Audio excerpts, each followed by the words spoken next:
할렐루야. 오늘도 새날 주신 주님을 찬양합니다. 우리 함께 고백하시겠습니다. 예수는 그리스도십니다.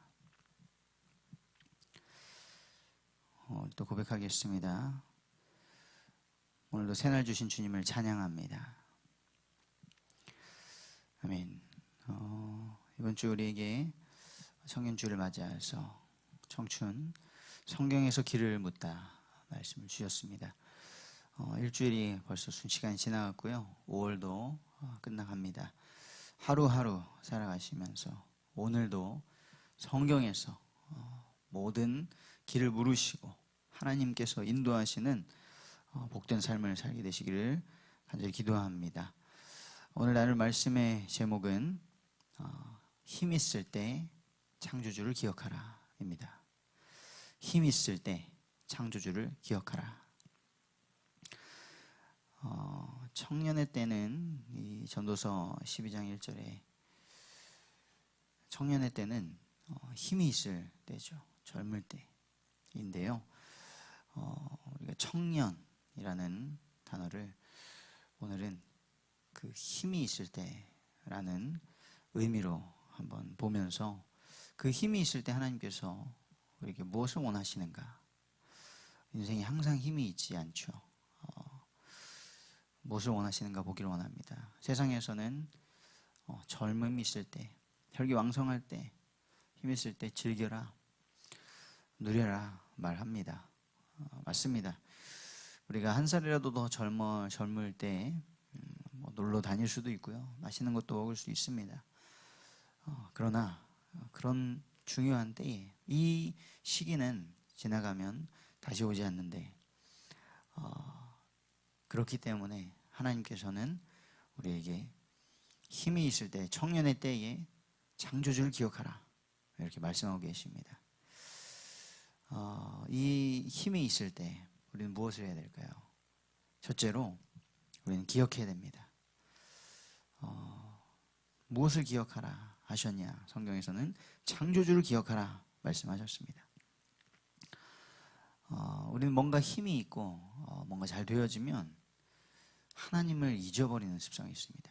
그것이 우리의 죄성이죠. 그러나 성경은 분명히 시작부터 말씀하고 계십니다. 태초에 하나님이 천지를 창조하시니라. 우리는 스스로 존재하는 것이 아니고요. 우리가 가지고 있는 것, 우리가 가지고 태어난 거 아무것도 없죠. 다 주어졌습니다. 창조주가 계시고 우리는 지음받은 피조물입니다. 우리는 하나님의 형상으로 지음받았고 하나님의 말씀이 아니고는, 하나님의 생기가 아니고는 살아갈 수 없는 존재인 것이죠. 그래서 우리 인생의 주인은 내가 아니라 하나님의 힘을 인정하는 것, 하나님의 절대 주권을 인정하는 것, 하나님이 토기장이시고 나는 토기임을, 그릇임을 인정하는 것이 우리의 신앙의 시작입니다. 그것이 기독교 세계관입니다. 이것을 언제 기억해야 하죠? 인생의 곤고한 날이 이르기 전에, 인생에 아무 낙이 없다고 할 해들이 가깝기 전에 기억하라고 하셨습니다.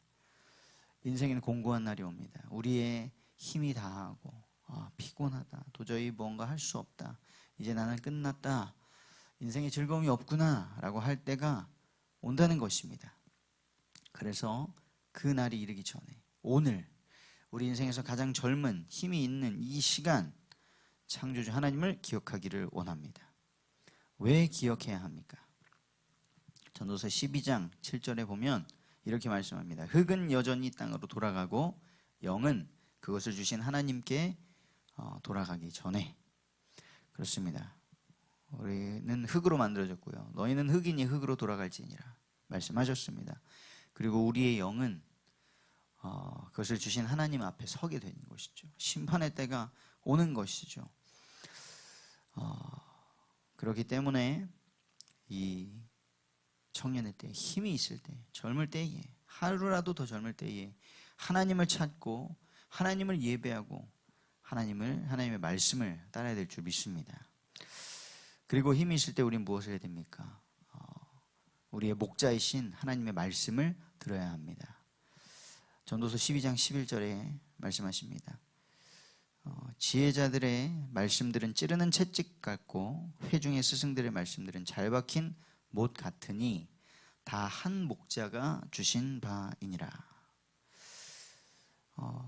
하나님께서는 이미 목자가 되셔서 지혜자들을 통해 또 스승들을 통해 하나님의 말씀을 맡은 자들, 하나님의 말씀을 가르치고 전파하는 자들을 통하여서 우리에게 필요한 모든 말씀들을 주셨습니다. 구원에 필요한 말씀들, 구원받은 하나님의 백성들이 어떻게 살아가야 하는지, 그 이후는 무엇이 있는지 다 말씀해 주셨습니다. 이 말씀들이 때로는 우리를 찌르는 채찍 같죠. 그것으로 우리를 돌이키게 하는 것입니다. 우리의 죄를 드러내시고 우리에게 회개하길 원하시는 것이죠.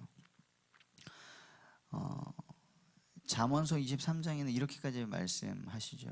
아이에게 아이를 훈계하지 않으려고 하지 마라. 그가 채찍으로 때려도 죽지 아니하리라. 이것이 아이를 막 채찍으로 두들겨 패라는 말이 아니죠. 그가 정말 멸망의 길을 갈 때에, 아직 옳고 그름을 알지 못하여서 멸망의 길을 갈 때에 채찍으로라도 때려서 돌이키면 그의 영혼을 스올에서, 지옥길에서 구원한다는 것입니다. 하나님께서는 아버지시기 때문에 우리를 버려두지 아니하시고 우리가 정말 멸망길을 갈 때에는, 죄악된 길을 갈 때에는 채찍으로 때려서라도 우리를 돌이키시는 사랑의 아버지십니다.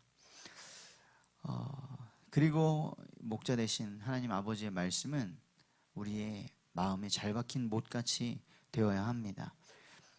그렇게 될 때에는 이사야 22장 23절 24절의 말씀과처럼 그 단단한 못같이 박히면 그 위에 아버지 집의 영광이 걸리리라 하셨습니다.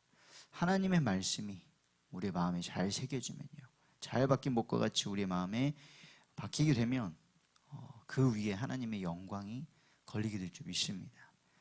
그럴 때에 우리의 연약한 체질, 죄성이 우리를 덮치려고 할 때에, 이 시대의 풍조가 우리를 휩쓸려고 할 때에 우리가 흔들리지 않고 하나님의 말씀을 따라, 하나님의 뜻을 따라 살아가면서 하나님께 영광 돌리게 될 줄 믿습니다. 그리고 우리가 힘이 있을 때 마지막으로 무엇을 해야 됩니까? 사람의 본분을 다해야 될 줄 믿습니다. 전도서 12장 3절 끝에 전도사의 마지막에 말하죠. 하나님을 경외하고 이를 결국을 들었으니 하나님을 경외하고 그의 명령들을 지킬지어다. 이것이 모든 사람의 본분이니라 했습니다. 솔로몬 왕은 하나님께 지혜와 모든 부귀영화를 얻고 인생의 말년에 전도서 시작이 이렇게 말했습니다. 헛되니 모든 것이 헛되도다.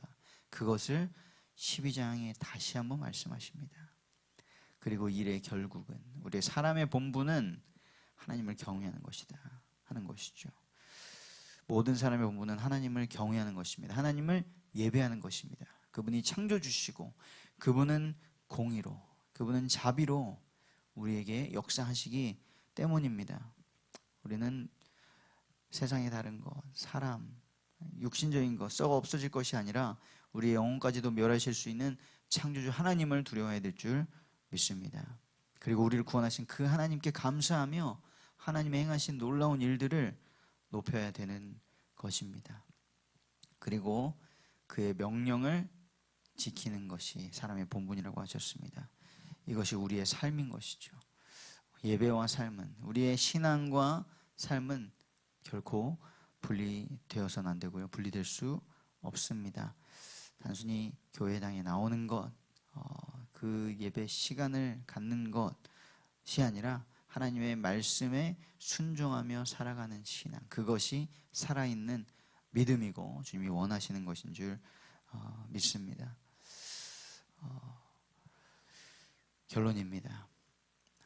전도서 12장 14절에 말씀하십니다. 하나님은 모든 행위와 모든 은밀한 일을 선악간에 심판하시리라. 하나님은 우리의 삶을 심판하시는 것이죠. 그래서 우리가 힘이 있을 때, 많은 사람들은 힘을 다 잃고 모든 것을 다 잃어버리고 거의 망하기 끝에 가서 죽기 전에 하나님을 찾습니다. 그 전에는 하나님을 의지할 필요가 없다고 생각하는 것이지요. 그러나 이 모든 것은 결국에 하나님 앞에서 선악간의 심판을 받는다, 성경은 말씀하고 있습니다. 오늘 우리에게 힘이 주어진 이 날, 우리가 어떻게 살아가야 할지 하나님 앞에, 하나님 말씀 앞에서 다시 생각하기를 원합니다. 우리의 마음에 무엇이 들어있는지, 우리의 인생을 지금 무엇이 좌지우지하고 있는지 하나님의 말씀 앞에서 생각해 보시고요. 오늘 이 아침에 이렇게 기억하고 시작하기를 원합니다. 창조주를 기억합시다. 힘이 있을 때 창조주를 기억합시다. 그리고 선한 목자이신 하나님의 말씀을 들읍시다. 그리고 사람의 본분인 하나님을 예배하고 하나님의 명령을 지키는 것, 그 본분을 다하는 삶을 오늘 살기를 원합니다. 그때에 하나님께서 이 인생에 참된 진리와 비밀을 알지 못하고 방황하고 어려움을 당하고 있는 그 영혼들을 주님께로 돌이키는 일을 저와 우리 성도님들의 삶을 통하여서 하실 줄 믿습니다. 그런 복된 삶 오늘 살아가게 되시기를 주님의 이름으로 축복합니다.